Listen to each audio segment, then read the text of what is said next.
principal lymphoid tissues within the body. And the main thing I want you to know here is that we speak of two of these lymphoid tissues here as the primary lymphoid tissues. So the bone marrow and the thymus are the primary lymphoid tissues. So that'll be a question on the test. You recognize, multiple choice or whatever, okay? Bone marrow and thymus are the primary lymphoid tissues. I'll pause while you write that down.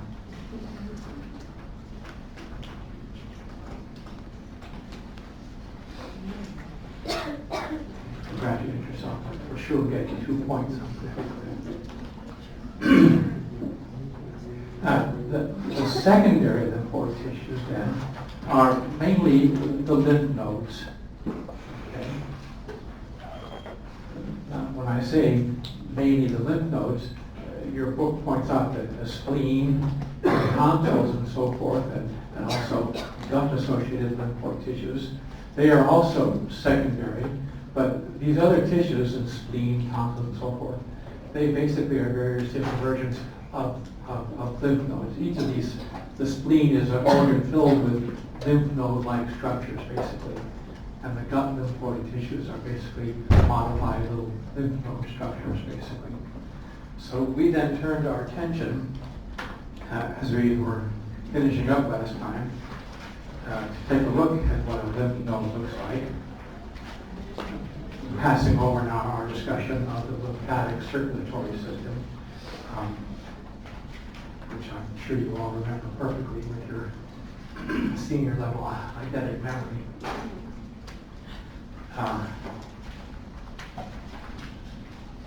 So here is actually a micrograph of the lymph node tissue, which you can't hardly see, and I'm not going to bother to zoom in on this. Here's a cartoon version of it, which is what we'll be mostly kind of interested in. And let me zoom in.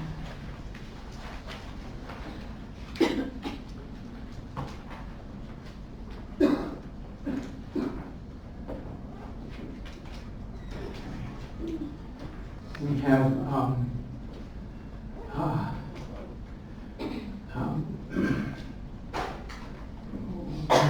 for our purposes right now, two main areas we're going to be talking about here. The area shown in blue here, which is the so-called T cell area. Okay, and this area out here, which is a mixture of white and yellow, this is the B cell area. Okay. Now I'm going to walk you through all this. It's just going to be a kind of a quick overview. We'll later return to this in much more detail. For the first exam, you're not going to have to remember really a lot of the detail I'm about to give you here, okay? But let's just go through it. Here, the lymphatic fluid, remember the watery, salty, watery, protein-rich fluid in which the red blood cells and white blood cells are suspended in blood, okay? That leaks out of the capillary of the blood vessels, the capillary blood vessels, and percolates into the extracellular tissue area there, okay? That then is collected by sort of open-ended trumpet-like structures here, where the salty, protein-rich fluid, the lymphatic fluid, the lymph, okay? It then enters sort of like a blood vessel system, but it's not a blood vessel system, it's lymphatic fluid that's being carried. And whereas the blood is circulated by the pumping of the heart, here we just have a series of one-way valves. When we contract our muscles, they open, and the fluid can go up towards the top of the body, ultimately to drain into a big vein in your heart. But then it collapses again automatically. So fluid is therefore moved forward and upwards, and then returned to the blood. The heart tissue. As it's making its way out of the tissues up towards its destination, towards when it return to the blood, it will enter various lymph nodes here, what are called afferent lymphatic vessels. We would say actually afferent, but just to make it clear, this is afferent, okay? And then it leads by an efferent, okay? So afferent is coming in, and then all the lymphatic fluid is percolating through the lymph node here, and then leaving by the efferent lymphatic vesicle, where it will ultimately find its way back to the blood. Now, it may pass through many other lymph nodes along the way, of course. Okay. Now then, your adaptive immune system cells, the B cells and the T cells, they have, they come into they're released into the blood, and they're circulating in the blood, and then as the blood percolates through the tissues by the various tiny vesicles, the arterioles and venules, okay? So oxygen-rich blood comes into the lymph node and then feeds all, glucose, oxygen, and so forth. And then as the blood cells release their oxygen, the blood turns kind of purple because of the red blood cells have lost their oxygen. And we now say to it, now it's become, it's first as arterial blood coming in, which is rich in oxygen, and then as it gives off this oxygen, that's venous blood now on the way back to the heart to be pumped to the lungs to pick up more oxygen. So these are capillary-sized blood vessels. They've given off their oxygen, and now it's becoming in the venous category. So these are now called venules. Okay, they're capillaries, but they're venular capillaries as opposed to arterial capillaries. Okay, and the surface, the blood vessel, the cells that make up the walls of the capillary, they have adhesion molecules on their surface, and there's a certain probability that any given B or T cell will end up sticking to the walls of the blood vessel there, and then squeezing in between. So here's one vascular endothelial cell, here's the second one, making a tube-like structure, and you get in between the two cells here. Okay? Squeeze in between and come into the, so that the B and T cells have a certain probability when they encounter any lymph node of entering the lymph node. Most of them may just pass through. So the blood that's coming out of the heart that does not enter the first lymph node it encounters, it has a certain probability of entering any lymph node. The B and T cells will probably enter one of the lymph nodes they encounter along their way before the blood gets back to the heart again. Okay? So B and T cells that will come into a lymph node like this, they come in via the T cell, into the T cell. So here's a cross section of the high endothelial venule, and B and T cells, by a process called diaphoresis. Don't worry about that word, we're going to get back to this all in more detail. Of entering the lymph node tissue here, okay? And they sniff around, okay? And they don't find anything, and they will then leave the lymph node structure via the afferent lymphatic vesicle here, okay? Most of the T and B cells will not cross over the high endothelial venule cells and sort. They just pass on through, and they end up going back out of the vein here, and they may then encounter another lymph node, and they may or may not enter that lymph node. Okay. Now, if they do encounter an infection, if there's an infection nearby, and this is what we call a draining lymph node here, then the bacterial body parts and so forth, and dendritic cells and so forth from the site of infection are arriving at this nearest draining lymph node, okay? And their presence is noted, and that induces the production of a certain molecules, which greatly increase the probability that a wandering T cell coming along by the blood will in fact, from having a 1% chance, there's probably now a 90% chance of binding and then entering this tissue here. Okay. The T cells entering here and B cells enter here. The B cells will encounter their cognate antigen. Not 1 out of a trillion, that's an exaggeration, but 1 out of 100 million B cells will have the right antibody on its surface to be able to recognize some foreign protein or some other foreign macromolecule from the infection. And that B cell will then start the process of ultimately becoming a plasma cell, you remember? But the B cell that's encountered its cognate antigen here, it arrived by the lymphatic fluid here, which is percolating through this whole process.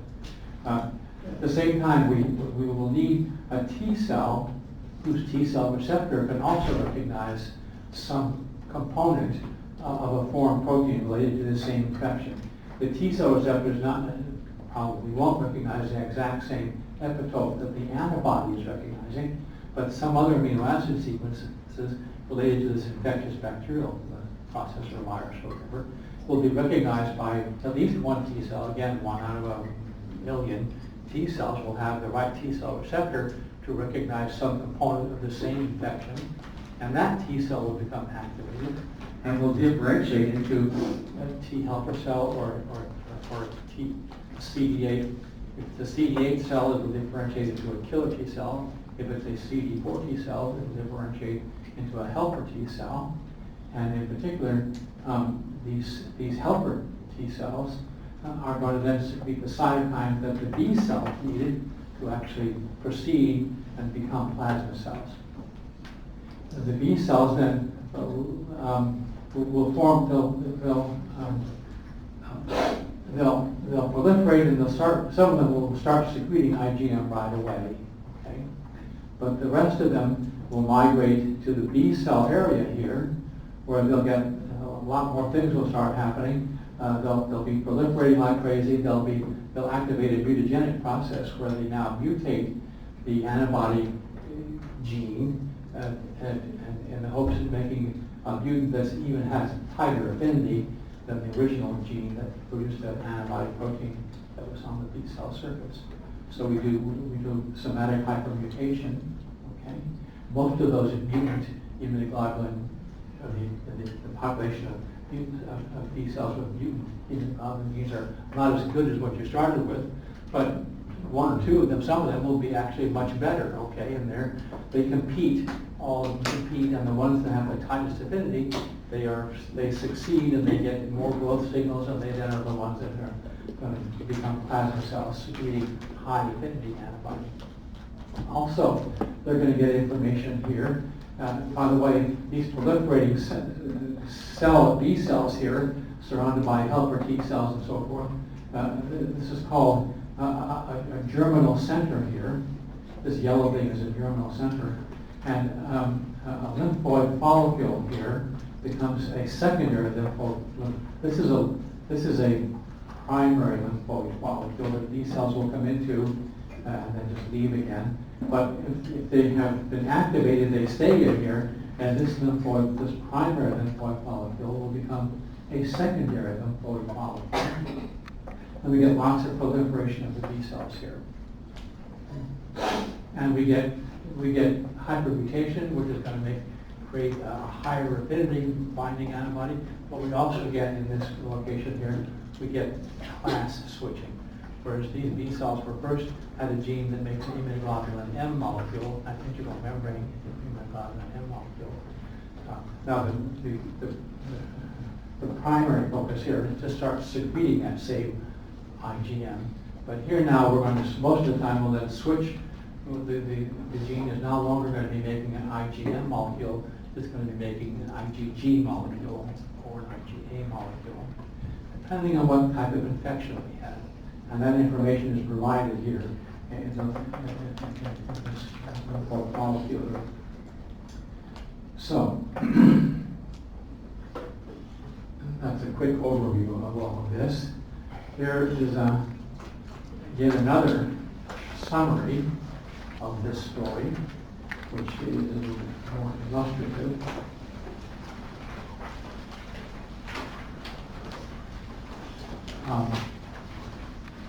This is page 15B, which is before taking notes. And up here we have what happens in the lymph node, and this is just a recapitulation of what I was just telling you as we were looking at the previous slide here.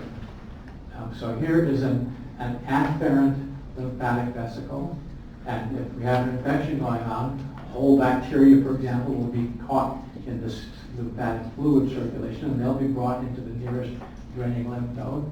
Also, tissue-resident dendritic cells, they will have bound pathogenic macromolecules or whole bacteria or whole virus particles, and they also, at the site of infection, they are in a state where they're very sticky on their surface. As they travel from the site of infection to the lymph node, they differentiate into a cell which is now a professional antigen presenting cell. And it will present foreign epitopes on its so-called MHC molecules. We'll by that in just a moment. Okay? So now it's an antigen presenting cell, and it will then present small peptides and so forth on its MHC molecules to the T cells. Okay? If we have CD4 T cells, if they have a T, if one of them has a T cell receptor that recognizes this foreign peptide derived from this infection here, it'll differentiate and become T helper cells, CD8 T cells, whose T cell receptor recognizes a foreign epitope. They will become then killer T cells. Okay. B cells that come in, some of these CD4 T cells here will come over here and help you. The primary focus right here of proliferating T cells to become plasma cells. Some of these B cells become directly plasma cells, and they secrete. These are IgM secreting plasma cells. They're rough and dirty, quick, get something out there in response. And we're now secreting the same IgM that used to be a membrane protein on these B cells. The rest of the B cells go into the B cell area here, or form a germinal center, a term for this here. This now becomes a secondary molecule here. And then these B cells, as I said, undergo hypermutation, and we select for the high affinity mutant antibody gene. And they also do class switching, and then they now leave and come out here, and they like the AGM secreting plasma cells. These class switched high affinity plasma cells also leave by the apparent vesicle here, and they'll often be traveling to the bone marrow. They'll be secreting their antibody into the bloodstream there. Okay. Now I went through a fair amount of detail here. But I'm not going to ask you a 10-point essay question on, summarize the events that happened in the lymph node molecule. That question you will get, but that will be in the second exam, not the first one. So you actually go back and talk again in more detail about this kind of thing.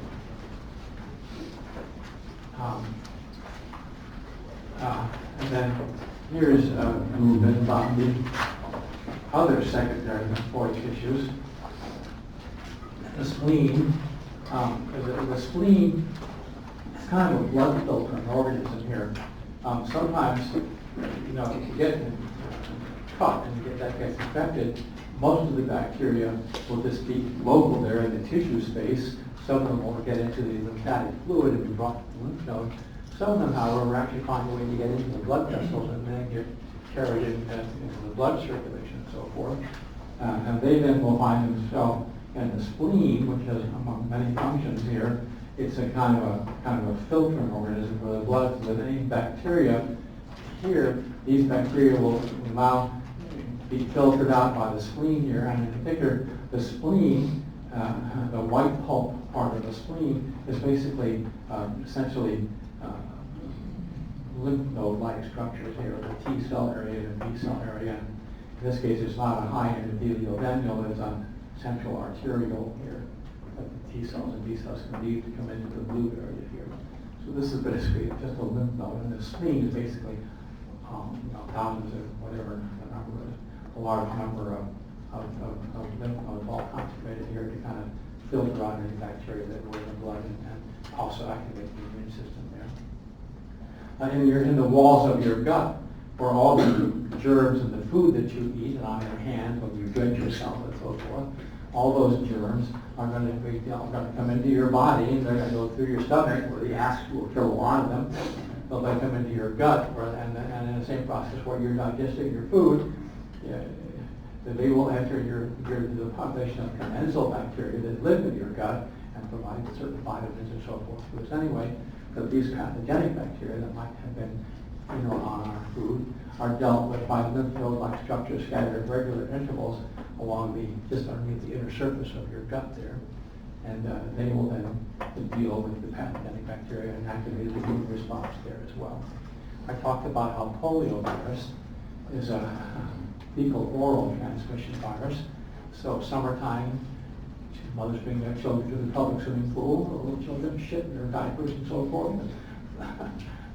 Feces are floating around in the swimming pool, and if one of those child has a polio infection, then poliovirus is not circulating around in the swimming pool and so forth. And some little child, especially if it's late in the day in this hot summer when the chlorine levels have gone down, and some child will then drink in the swimming pool water with the poliovirus, and the poliovirus comes into your esophagus and down into your gut and so forth. And then the immune system will recognize the poliovirus and mount an immune response against it. Okay?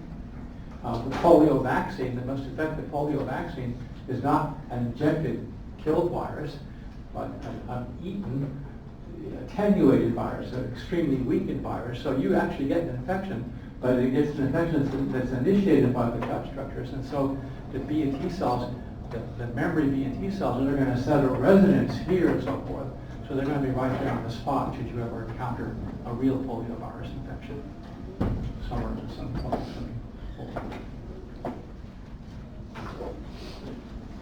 Okay. So that's a little bit more detail on the adaptive immune system. Now I want to turn our attention to go into a little bit more detail about the innate immune response. Okay. And macrophages are a big part of the innate immune response. This is now page 17 on your notes.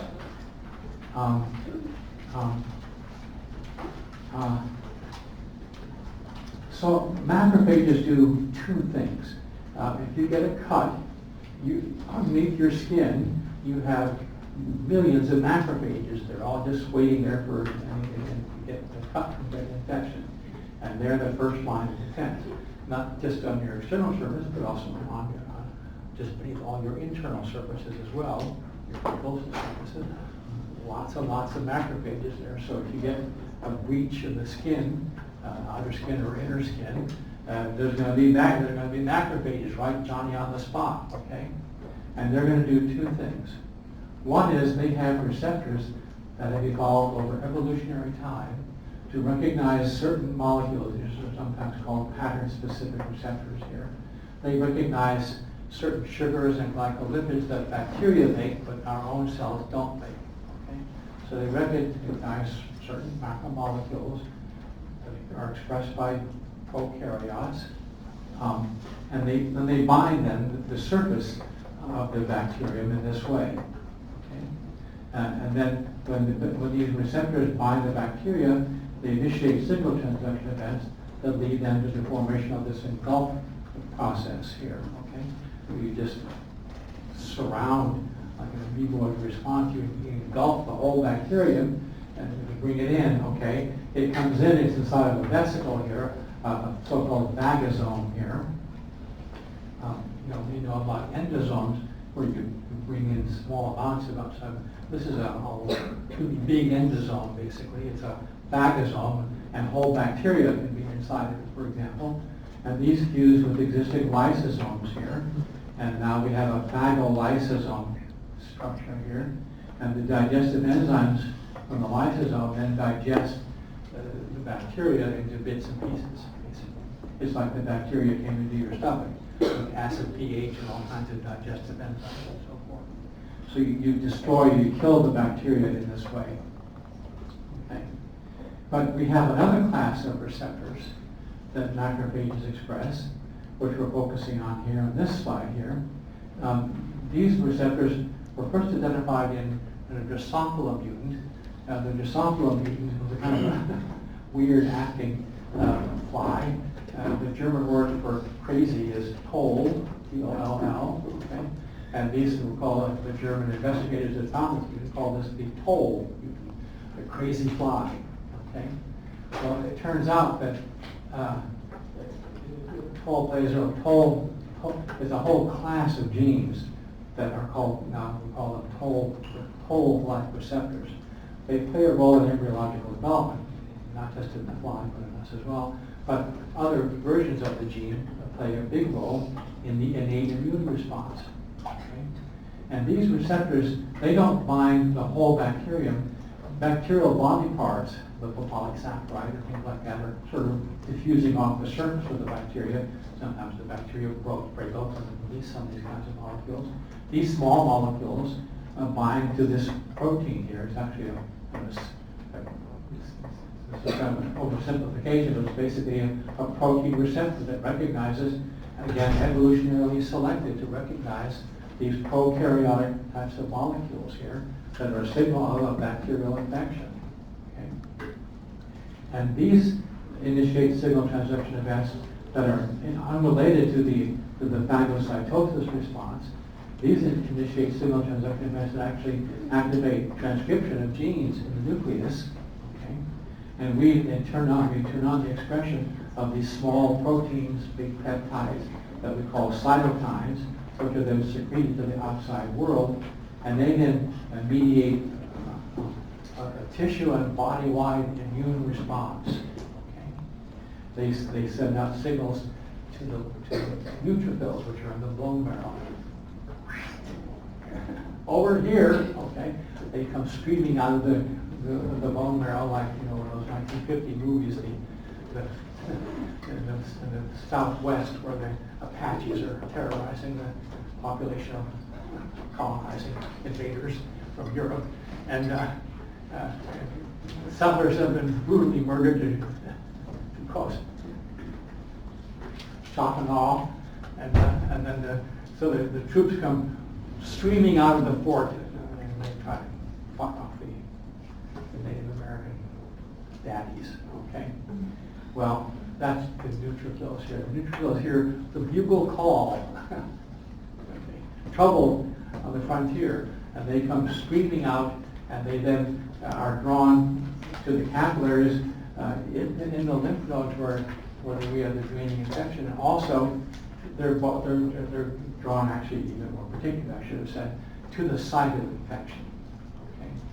And there they do kind of the same work that the macrophages were doing, but there are 100 times more of these guys as they arrive in the lymph node, and they really kind of take over a lot of the work that the macrophages were doing on their own, and they really kind of hold the line right at the site of infection for the week or so that it takes to get your B and T cells to arrive, become aware, differentiate, and so forth.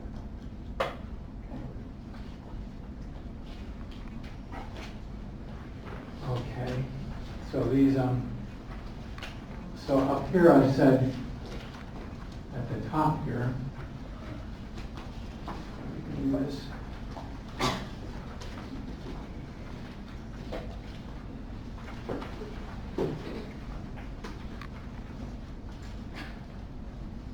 Oh, buddy, there you go. Now stay with me. All the way down. Okay, so up here, I said that macrophages and neutrophils, a more complicated name for neutrophils is polymorphonuclear neutrophils. Everybody in the business just calls them neutrophils. Okay? They're polymorphonuclear because their nucleus is complicated and not just a simple sphere, but okay.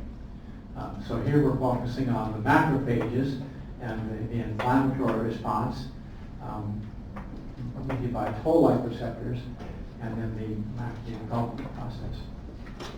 So we have receptors on macrophages that with some efficiency can recognize the surface of incoming virus particles and bacteria in particular.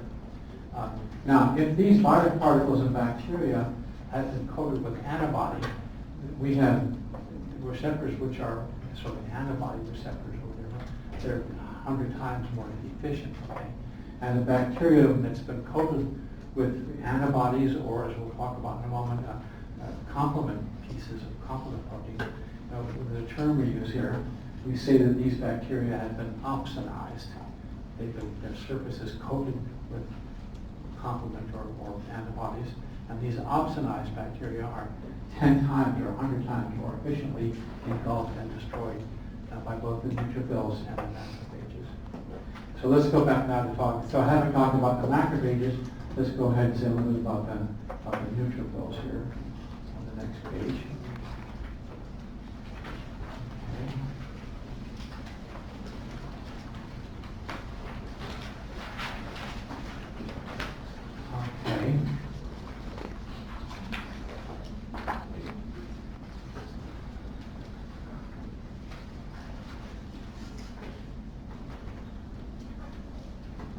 Okay.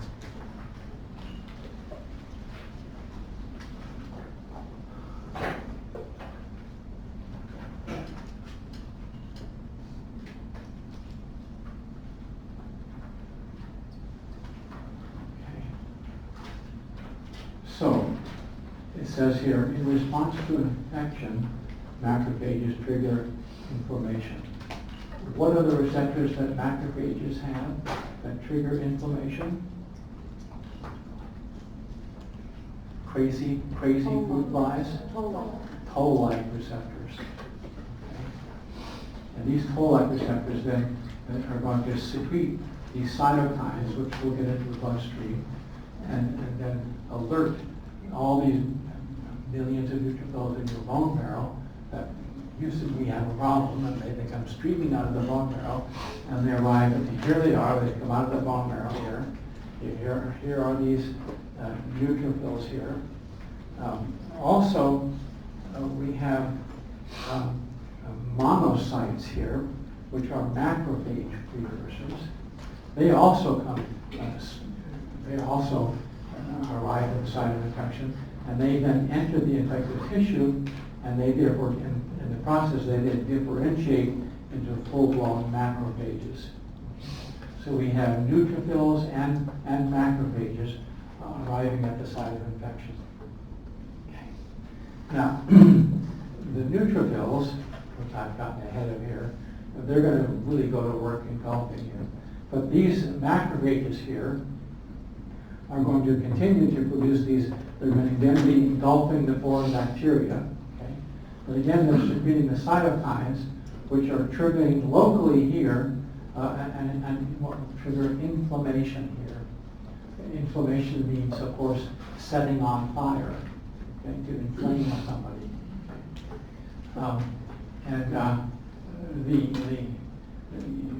The Latins and Greeks, way back 2,000-3,000 years ago, those doctors, even though they had a dim idea of what was going on here, they recognized inflammation when they saw that it was bad news.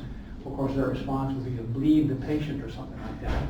But doctors at that time would use these 4 Latin words: calor, rubor, tumor, and dolor. Okay. Calor is the root of our word calorie. Okay. Food that has high calorie content is food that can be burned by your body by oxphos to extract the energy. Okay. So calor means heat. We speak of the calorie content. That's the input of energy to raise water by 1 degree centigrade kind of thing. So calor is heat. Rubor means redden. We talk about country boobs coming to the farm festival kind of thing. So the city folk would say, oh, the country boobs are coming here. The country boobs were called boobs because they had red skin, because they were slightly sunburned and were out working in the fields, okay, providing the food, the lazy sloths in the cities. Okay? So that's rubor, is redden, okay. What's happening here is that among the things that we're going to be doing is we're going to be increasing the diameter of the capillary. So here's a capillary with its normal diameter. It's kind of kept at this diameter because it's wrapped around with smooth muscle cells, okay? And these then smooth muscle cells are going to get cytokine signaling that makes them relax, okay? When they relax, the blood pressure will cause the blood vessel diameter to expand. Okay? So we have an increased diameter in the blood vessels. The increased diameter of the blood vessels when you go from this big to this big, your surface area is increasing, and actually the capillaries, which were sort of tightening on, they ended up having to pull apart a little bit to make room for the blood vessel to increase its diameter, okay? It's not just the mechanical thing. Some of the cytokines are also going to loosen the adhesion molecules that are gluing the white blood cells together to form a capillary. So the white blood cells are sitting on what's called a basement membrane. Okay, so they're on the surface of that membrane, and they can pull apart a little bit, but they're still sitting on the surface of that tubular basement membrane that they're sitting on. But now that basement membrane is permeable to proteins and fluids and so forth, and so now that the lymphoid component of blood, the salts and sugars and proteins, that can now leave the blood vessel and come into the tissue area here. Okay? That increases the volume of the tissue area here. Okay, so the tissue area also swells. Okay? So now the increase in blood vessel diameter means there are more red blood cells per cross section here, and that's what makes the inflamed area look red. Okay. Also, your blood we're hot-blooded creatures. Okay. When we increase the volume of blood movement through here, the temperature of the blood does a more efficient job of warming the tissue that's there. Okay. When it's cold outside, our blood vessels constrict, and we conserve heat by letting our fingers and so feet and toes get cold. Okay. But if we increase the circulation by increasing the volume, we bring heat to the fingers and toes and so on. So here we're increasing more blood area here and making this look pink outside. This is just a cartoon here. It's not like the tissue gets pink, okay? There's more blood passing through the tissue, and the blood is red, okay? That's what makes it look pink from outside. Okay? So we have calor, heat, because there's more hot blood passing through the tissue, okay? Rubor, because the tissue just looks red from the outside, because again, there's more red blood cells per cross section here as we look at it, of course. Okay. Tumor is the edema here, the swelling of the tissue here by the influx of lymphatic fluid. That swelling is called edema. Okay. Older people, if they sit too long, their feet will swell. That's edema. Okay.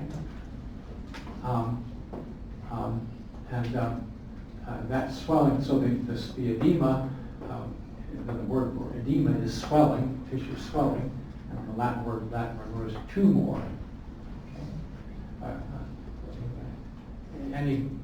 The word originally would mean any swelling of your body, okay, a swollen part of your body, it would be a tumor, okay? We now know that there's two kinds of tumors, right? One is caused by cell proliferation. It could be a benign tumor or it could be a cancer, okay? The other tumor, you get swelling, is independent of cell proliferation. It's just an edema thing that's going on, okay? And then this swelling here puts pressure on nerve endings, and that causes pain. Well, that's part of the pain. We also get, we have, again, molecules which are produced, which activate pain receptors on pain neurons, basically, as well. Okay. So, calor, rubor, tumor, dolor.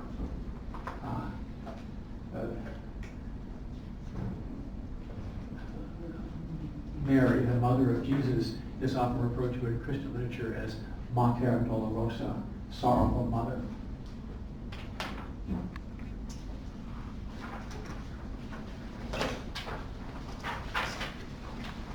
Now, a little bit about the neutrophils.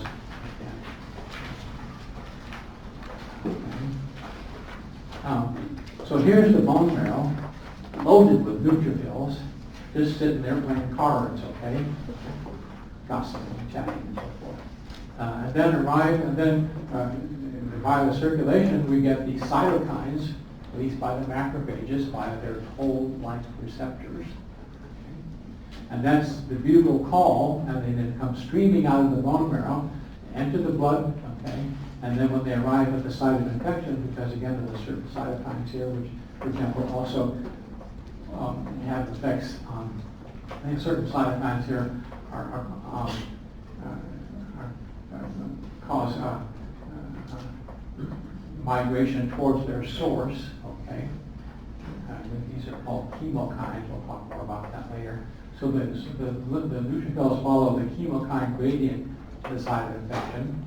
Also, these cytokines here participate in sort of making space between some of the capillary endothelial cells here, and that facilitates the process of movement of the neutrophils across the blood vessel cell capillary wall into the site of infection.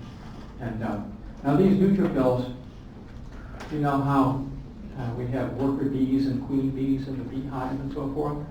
And the queen bee lies in the heart of the beehive, and she's protected because she's the mother area there. And then we have the worker bees who go out and bring the honey, but the worker bees are also the army bees, okay? They, if the hive is endangered, they come buzzing out, and they they are, what's the term? It's,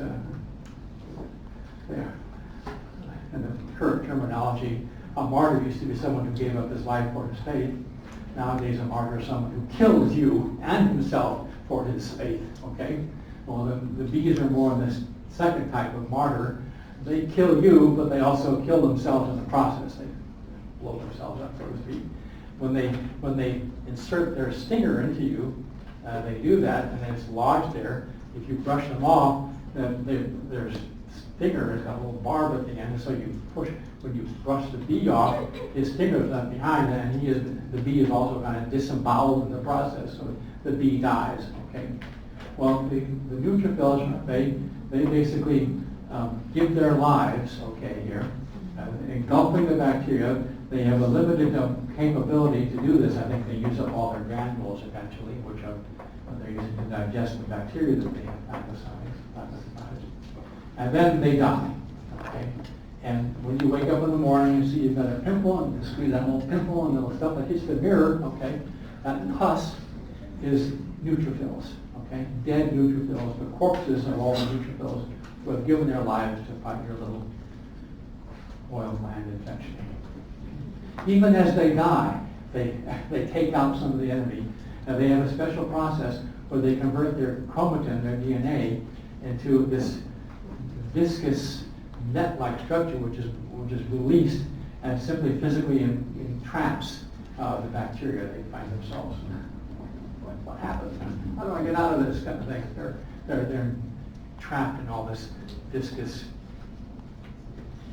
DNA that the neutrophils are released. Okay. Now then. Okay.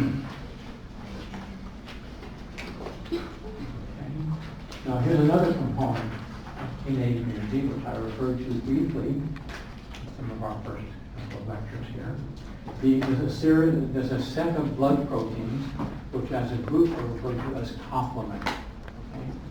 And complement this set of proteins, there are sort of starter proteins which become activated.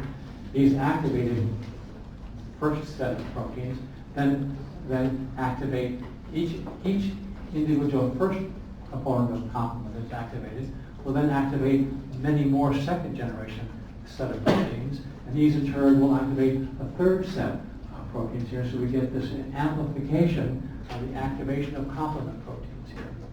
And these complement proteins do a number of things. One is early on cleavages of a complement called, for example, C3. They have this first ones are called C1 and C2, and then the second generation is C3 and C4 and C5 and so forth. Here's C3. When we say early complement proteins activate next generation complement protein, what happens here is a proteolytic cleavage. The first generation proteins will cleave the polypeptide chain of the second generation proteins. Okay? And so typically it's going to be near the amino or carboxyl terminal end of the protein, so that you don't cleave up.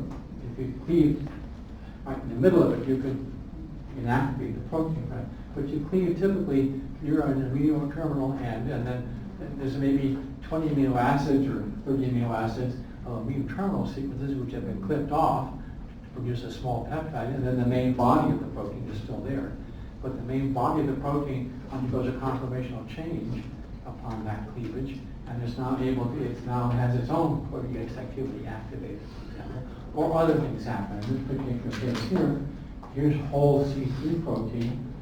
Complement processes will then cause the cleavage of C3 to produce a small peptide called the C3A, and then there's a big remaining protein called the C3B complement protein here.